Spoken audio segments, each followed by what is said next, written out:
Selamat pagi teman-teman. Assalamualaikum warahmatullahi wabarakatuh. Jadi pada materi kali ini yang akan saya bahas pertama adalah tes papik hostik. Oke, eh jadi yang akan saya bahas di sini akan berkaitan dengan penjelasan awal tentang apa itu tes papik hostik, gitu ya, dan akan diakhiri dengan proses atau bagaimana cara mengadministrasikan dan memberikan instruksi untuk testi yang akan melakukan tes papikostik. Nah, setelah itu untuk scoring dan interpretasi nanti akan saya sampaikan setelah selesai melakukan praktikum ya. Dan setelah papikostik selesai saya sampaikan, akan saya jelaskan materi selanjutnya yaitu tes 16PF atau 16PF. Sama seperti tes papikostik, untuk tes 16PF akan juga saya berhenti sampaikan berkaitan dengan proses administrasinya seperti apa. Oke, nah jadi tes papikostik. Apa itu tes papikostik? Jadi papikostik itu disusun oleh seorang profesor yang beliau ini fokusnya atau menggeluti pada bidang psikologi industri, yaitu namanya adalah Max Martin Kostik. Jadi tes papi Kostik, papinya itu kepanjangan dari Perception and Preference Inventory, sedangkan Kostik itu diambil dari nama tokoh yang menyusun, yaitu Max Martin Kostik. Nah, tes babi kaustik ini penggunaan sudah cukup meluas ya. Bahkan kalau di Indonesia sendiri, ini sudah mulai dikenalkan sejak tahun 1980 dan berkembang cukup cepat di akhir dari 1990-an. Gitu ya. Bahkan dalam penggunaannya sekarang, tes babi kaustik itu tidak hanya terbatas melalui paper and pencil test, tetapi juga sudah banyak orang yang mendevelop instrumen ini dalam bentuk online. Bahkan Papikosik sendiri itu sudah diadaptasi gitu ya, atau diterjemahkan ke dalam berbagai bahasa. Kalau yang coba saya cari tahu, itu kurang lebih sudah ada 25 bahasa yang mengadaptasi tes Papikostik ini. Salah satunya adalah bahasa Indonesia. Oke, nah tes papikostik ini karena yang menyusun adalah profesor yang fokusnya di psikologi industri, maka tes papikostik ini memang spesifiknya adalah mengukur kepribadian seseorang, ya, dalam konteks setting kerja atau ketika dia dihadapkan pada situasi bekerja. Jadi, di sini di Papikostik itu harapannya kita bisa mengetahui bagaimana sih perilaku seseorang, bagaimana mereka mengambil suatu tindakan ketika di konteks pekerjaan. Jadi saya ulangi ya, dia membatasi bahwa kepribadian yang digali itu bagaimana seseorang ketika dihadapkan pada situasi kerja. Ya. Oke, nah tes papikostik ini dalam proses pengadministrasiannya, gitu ya, terus proses scoring dan interpretasi itu tergolong sangat sederhana, gitu ya.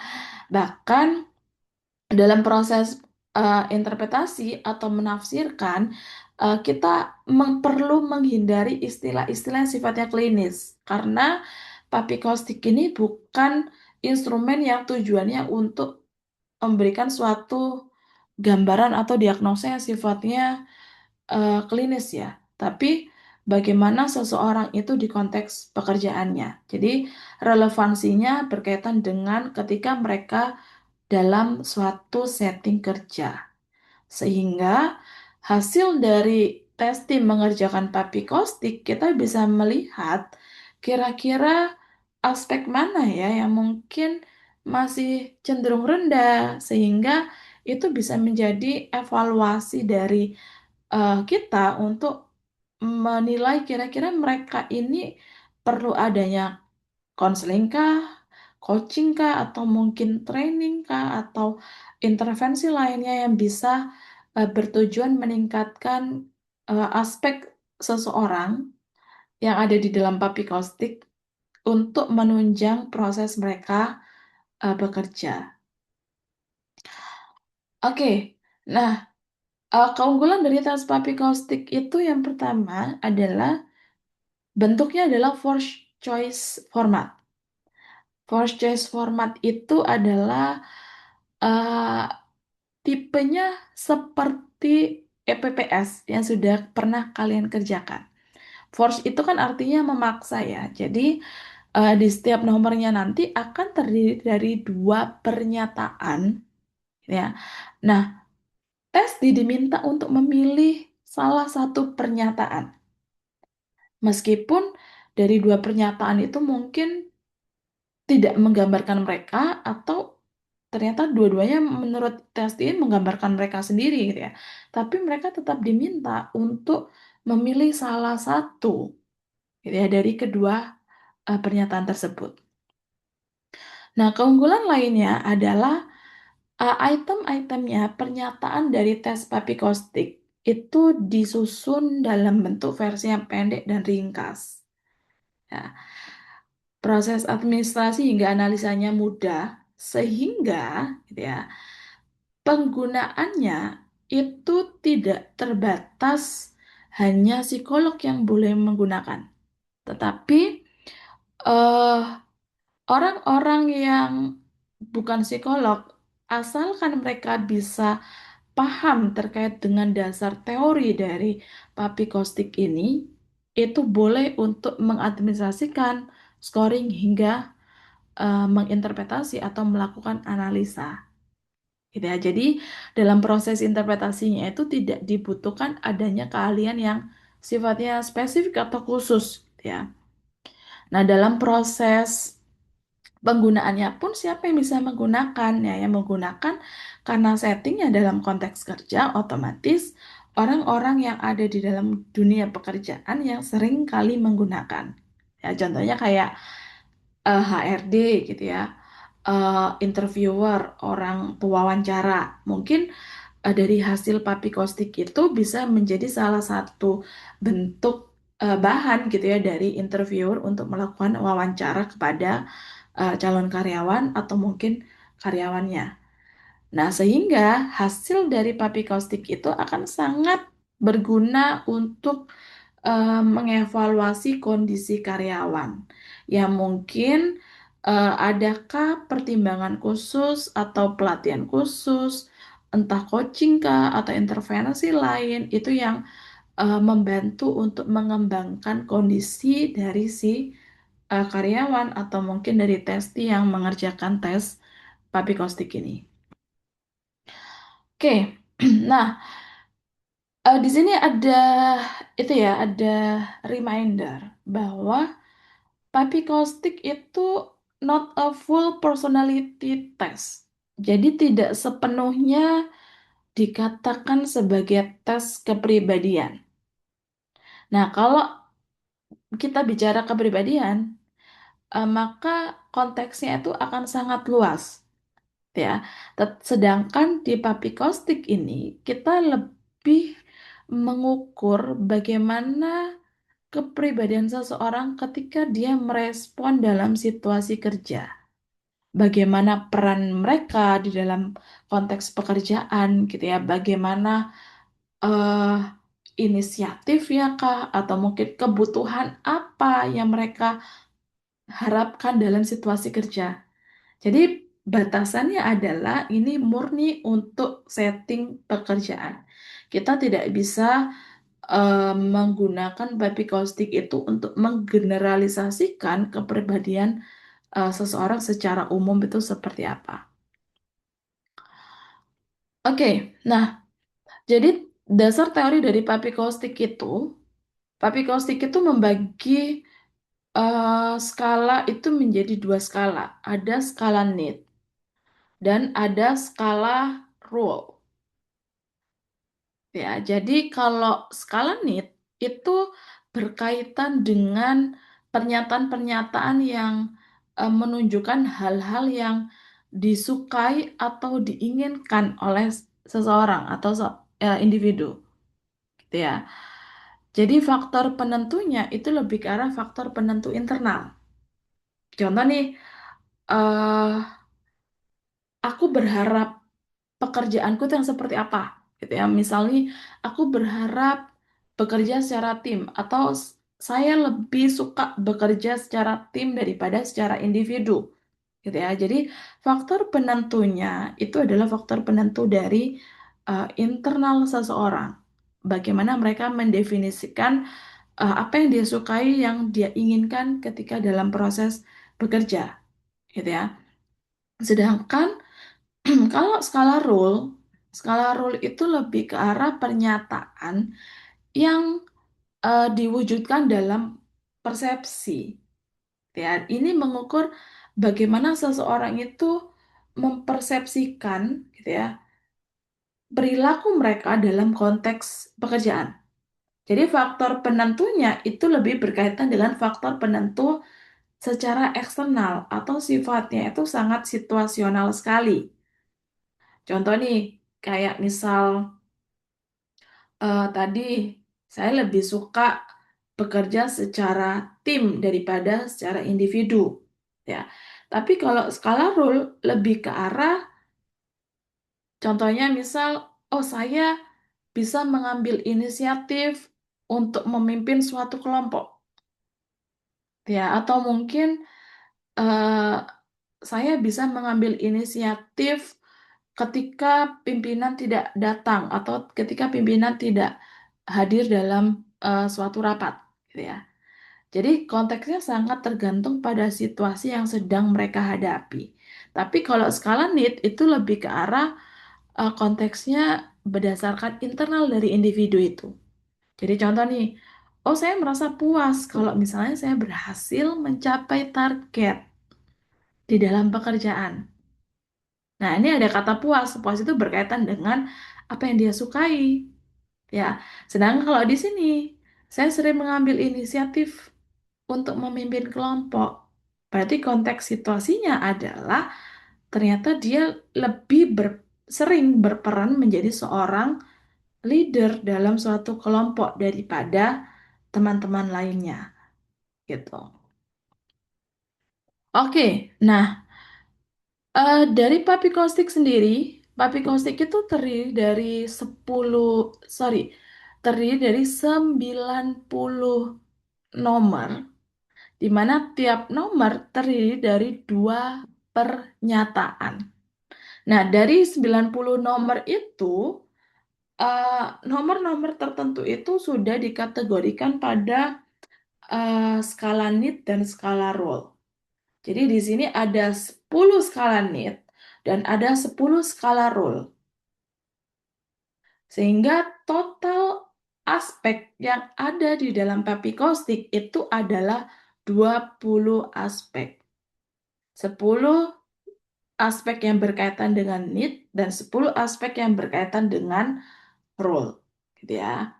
Nah, ini bisa kalian cermati sendiri ya. Jadi, setiap aspek itu mereka memiliki simbol masing-masing ya. Contoh ya, kalau di nomor satu yang skala need to control others.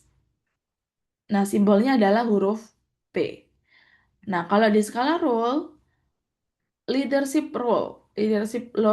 Role itu skalanya itu simbolnya adalah L. Tuh, jadi eh, tiap tiap aspek itu akan memiliki simbol masing-masing, di mana simbolnya itu akan diwujudkan dalam bentuk abjad atau huruf. Oke, oke. Next kita akan lanjut ke dalam administrasi dari tes papikostik. Nah, jadi proses administrasi dari papikostik, apa saja yang kita butuhkan? Itu pertama adalah buku soal, lembar jawaban, alat tulis untuk mengerjakan, stopwatch ini adalah opsional, teman-teman. Dan kalau misalnya kalian instruksinya itu secara klasikal atau berkelompok akan lebih memudahkan ketika kalian ada papan dan memberikan contoh untuk mengerjakan ke si testi kalian. Ya. Nah, kenapa stopwatch itu saya bilang opsional? Karena memang Papikostik sendiri itu sama seperti EPPS, DISC, mereka tidak membatasi atau tidak ada waktu secara khusus, secara baku, berapa lama pengerjaan Papikostik. Tapi lagi-lagi, kalau misalnya kita tidak membatasi waktu, bisa jadi testi akan terlalu lama memberikan pertimbangan untuk memilih jawaban. Sehingga dengan 90 soal, tiap soal itu dua pernyataan, kita bisa membatasi bahwa papikosik itu bisa paling tidak dikerjakan dalam waktu 30 menit. Gitu.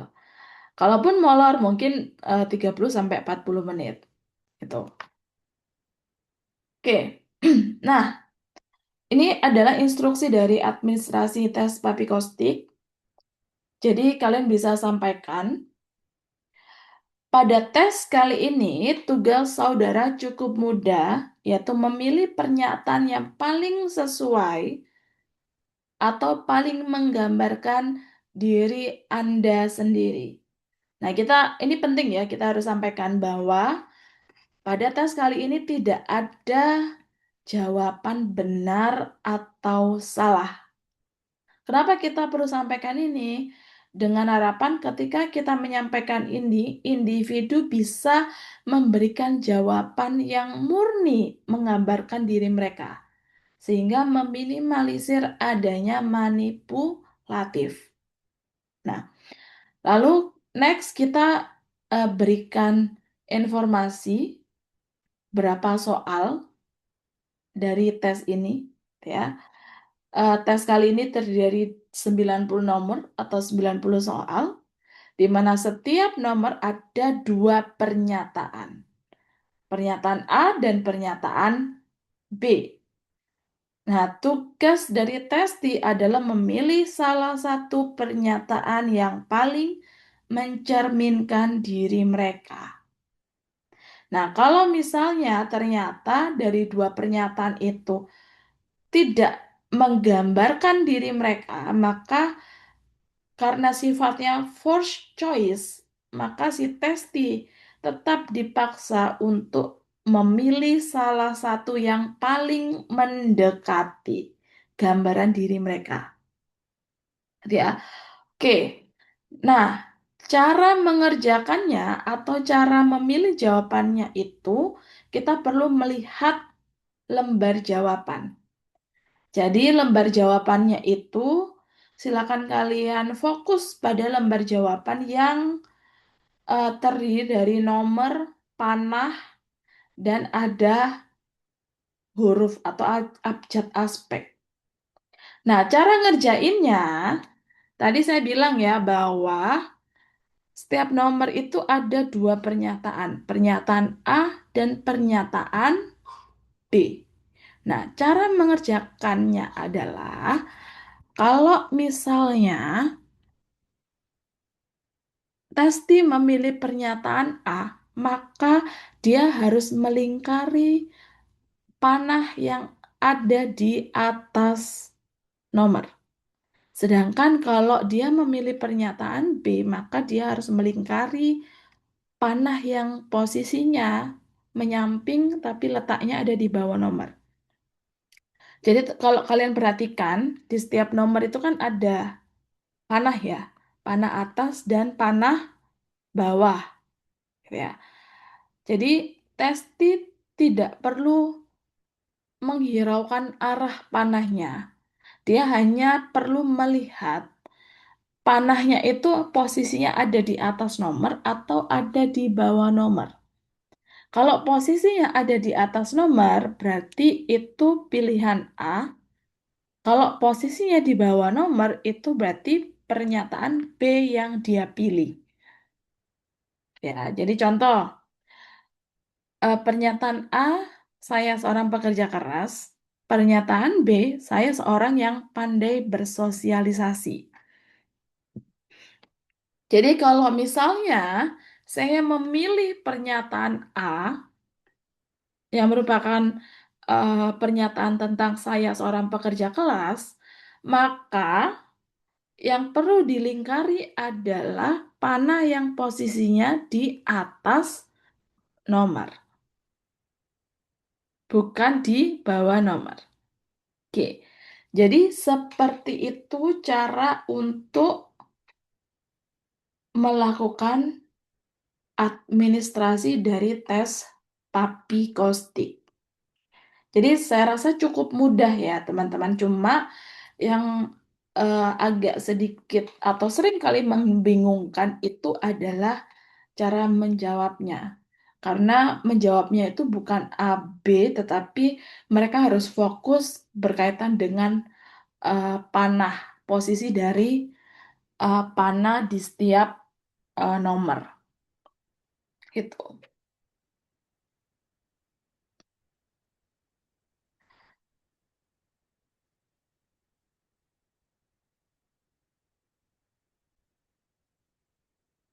Oke, baik. Setelah tadi pengantar dari Papi Kostik sudah saya sampaikan sampai ke proses administrasinya, maka next kita akan mempelajari berkaitan dengan 16 PF, yaitu 16 Personality Factor Questionnaire. Jadi 16 atau 16 itu merupakan aspek dari instrumen ini. Yang intinya adalah dari 16 aspek inilah yang nanti kita perlu melakukan proses perhitungan atau scoring untuk melihat gambaran personality atau gambaran kepribadian dari seseorang atau testi yang mengerjakan dari tes 16 PF ini. Oke, nah 16 PF itu diciptakan oleh siapa atau disusun oleh siapa? Jadi sistem PF itu disusun oleh Raymond P. Kettle. Nah, ini instrumennya cukup jadul ya, teman-teman. Maksudnya dia sudah disusun atau bahkan dia dipublish pertama kali itu sejak tahun 1949, gitu ya. Yang mana proses pembaharuan dilakukan terus dan yang versi terakhir itu adalah di tahun 1993, which is itu kayak 30 tahun yang lalu gitu ya. Nah, pembaruan yang dilakukan itu eh, dikatakan lebih sederhana, bahasanya diperbaharui gitu ya. Terus peningkatan tentu berkaitan dengan proses psikometri, scoringnya lebih mudah gitu ya, dan norma-norma pun juga diperbaharui. Tetapi karena pembaharuan itu dilakukan pada tahun 1993, which is itu adalah tahun kelahiran saya ya, 32 tahun yang lalu, maka meskipun dikatakan bahasanya itu sudah ada pembaruan, tapi kalau misalnya diaplikasikan pada tahun sekarang, memang akan banyak bahasa yang menurut kita tuh dalam tanda kutip bahasa-bahasa jadul, ya. Oke, nah kenapa sih Kettle ini menyusun 16 PF? Jadi Kettle ini meyakini bahwa kepribadian seseorang itu bervariasi gitu ya. Dari proses bagaimana mereka berpikir, melakukan suatu tindakan, berperilaku, baik itu verbal dan non-verbal. Terus kepribadian yang dikatakan mungkin eh, normal dan abnormal gitu ya. Sehingga si Kettle itu dalam aspeknya, 16 aspek itu, kalau nanti kalian proses administrasi dan juga interpretasi, di kanan dan kiri itu kayak bipolar ya, dalam artian misalnya yang sebelah satunya itu interpretasi yang sifatnya positif, Kalau skornya tinggi itu interpretasinya seperti apa, sedangkan kalau skornya rendah itu interpretasinya itu seperti bagaimana, gitu ya.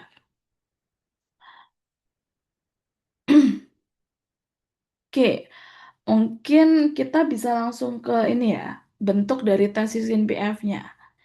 Jadi, 16PF itu dirancang untuk usia 16 tahun ke atas, ya, dengan tingkat pendidikan yang minimal itu adalah sekolah menengah. Nah, 16PF terdiri dari beberapa bentuk, tetapi yang sering digunakan itu adalah yang bentuk C. Jadi kalau form A paralel dengan B itu digunakan untuk usia yang mulai 16 tahun. Jumlah itemnya itu cukup banyak, ada sekitar 187 item, ya. Konteks penggunaannya sering digunakan pada pendidikan akademis. Ya. Sedangkan kenapa bentuk C paralel D ini yang sering digunakan adalah penggunaannya itu lebih ke arah bisa diberikan secara umum. Bisa ke pekerja, karyawan perusahaan, orang dewasa normal gitu ya. Orang yang berpendidikan formal ya.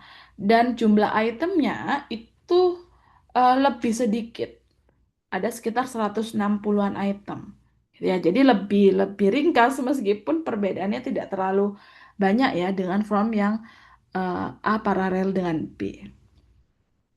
Nah, sedangkan kalau form E paralel dengan F ini penggunaannya itu lebih terbatas pada orang-orang yang memang secara pendidikan tidak terlalu tinggi gitu ya, atau dia ada hambatan dalam proses pendidikan dan membaca.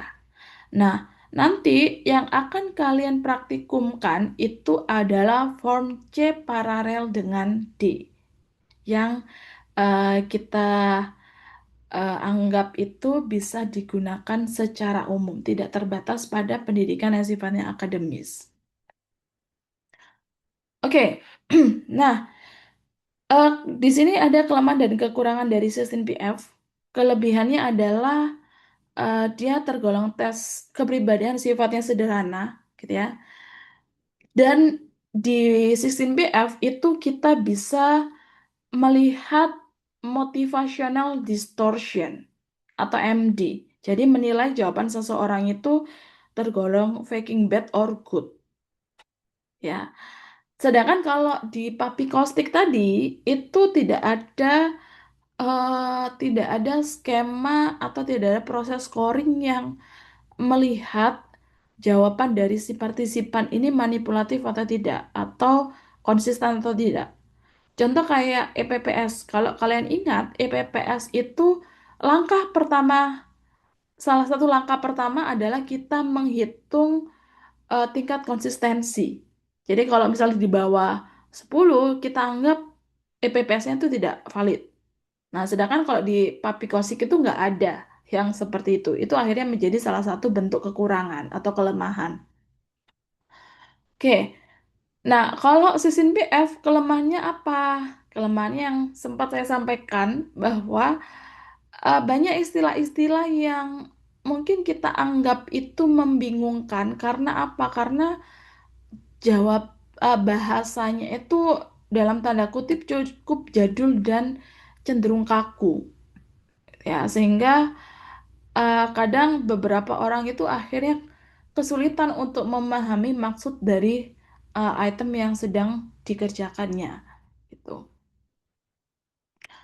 Oke, kita masuk ke materi tes 16PF. Jadi, karena 16PF ini jumlah soalnya cukup banyak, ada 100 lebih, ya, maka dia uh, soal itu akan tersedia dalam bentuk buku soal, ya, dan akan ada lembar jawaban tersendiri untuk mereka mengerjakan. Jadi, sistem PF, Papikostik, EPPS itu sama. Proses pengerjaannya mereka butuh buku soal dan ada LJ atau lembar jawaban. Dan tentu kita juga butuh alat tulis untuk tes mengerjakan. kunci tes 16PF dan norma itu nanti kita butuhkan ketika proses scoring. Ya, tapi kalau proses administrasi atau instruksi kita hanya butuh soal, lembar jawaban dan juga alat tulis.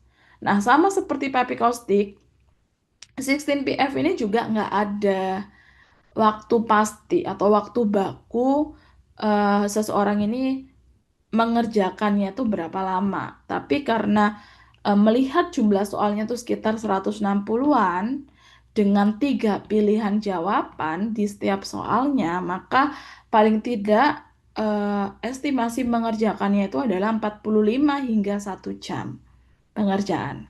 Gitu. Oke, jadi instruksi tes sistem PF itu seperti apa? Jadi hampir sama seperti eh, ke keseluruhan keseluruhan apa tes, ya, bahwa kita pasti di awal selalu meminta mereka untuk mengisi identitas terlebih dahulu di lembar jawaban, dan kita juga perlu tersampaikan tidak boleh mencoret-coret buku soal. Nah, ternyata saya salah ya teman-teman. Saya agak lupa. Ternyata untuk 16PF yang form C itu hanya 105 soal, sehingga dalam waktu 45 menit itu sudah sangat cukup. 45 sampai 1 jam itu sudah sangat cukup untuk mereka mengerjakan. Jadi ini sedikit berbeda dengan Papi Caustic. Kalau 16PF itu eh, setiap nomor akan terdiri dari satu soal, di mana satu soal itu akan terdiri dari 3 pilihan jawaban, yaitu jawaban A, B, dan C. Nah, tugas dari Testi adalah memilih salah satu jawaban yang menurut Testi itu jawaban yang paling tepat. Ya. Nah, karena ada jawaban A, B, C, kita perlu sampaikan pada Testi bahwa ya, usahakan Testi itu memilih atau memberikan jawaban pada pilihan A atau C. Jadi Testi perlu menghindari memilih jawaban B, kecuali kalau memang Testi itu merasa benar-benar ragu dengan jawabannya atau merasa tidak yakin. Kenapa? Kok kita kesannya kayak mengarahkan gitu ya, mengarahkan dia harus jawaban A atau C, karena salah satu contoh soal dari 16BF ya. Contoh nih, misalnya saya terbiasa lambat kalau bangun pagi. A itu ya atau benar, B di antara atau ragu-ragu, C tidak atau tidak benar. Terus misalnya nomor 2 nih, saya lebih senang A mendengarkan lagu-lagu merdu, B tidak pasti, C membaca cerita menarik. Nah, kalau kalian perhatikan, jawaban atau pilihan di B itu pernyataan yang sifatnya tidak yakin atau meragukan. Sehingga kalau misalnya Testi menjawab di B, berarti mereka merasa tidak yakin dengan jawaban mereka. Ya, mereka tidak yakin dalam proses pengambilan keputusan jawaban mana yang tepat sesuai dengan dirinya, gitu ya. Sehingga kita perlu sampaikan, usahakan partisipan itu memilih antara A atau C. B itu bisa dipilih asalkan mereka merasa benar-benar ragu atau tidak yakin dengan jawaban mereka. Gitu.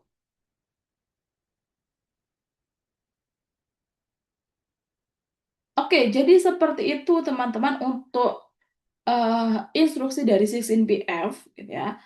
Nah, tadi kalau saya sampaikan 16 16 aspek dari 16PF itu seperti apa?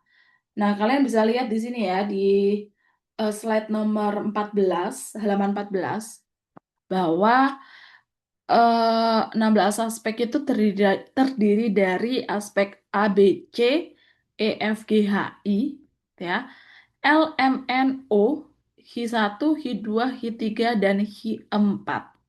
Gitu ya. Jadi ini adalah beberapa aspek kepribadian atau 16 aspek kepribadian yang ada di 16PF. Jadi sama seperti Papi Kostik. Ya, ini aspek yang pertama adalah warm. Tapi warm itu disimbolkan dengan huruf A. Kalau intelligence disimbolkan dengan huruf B. Gitu. Seperti itu. Nah, ini nanti eh,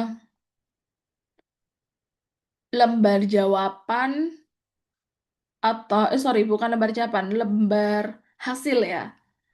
Lembar hasil dari 16PF. Jadi mereka akan di setiap aspek itu akan ada penjelasan kalau dia skornya tinggi itu seperti apa penjelasannya, sedangkan kalau dia skornya rendah itu seperti bagaimana penjelasannya gitu. Di sini juga sudah saya kasih interpretasi ya di tiap aspeknya. Oke, seperti itu teman-teman terkait dengan Papi Kosi dan 16BF. Silakan kalau misalnya kalian ingin ada yang ingin ditanyakan, silakan bisa ditanyakan.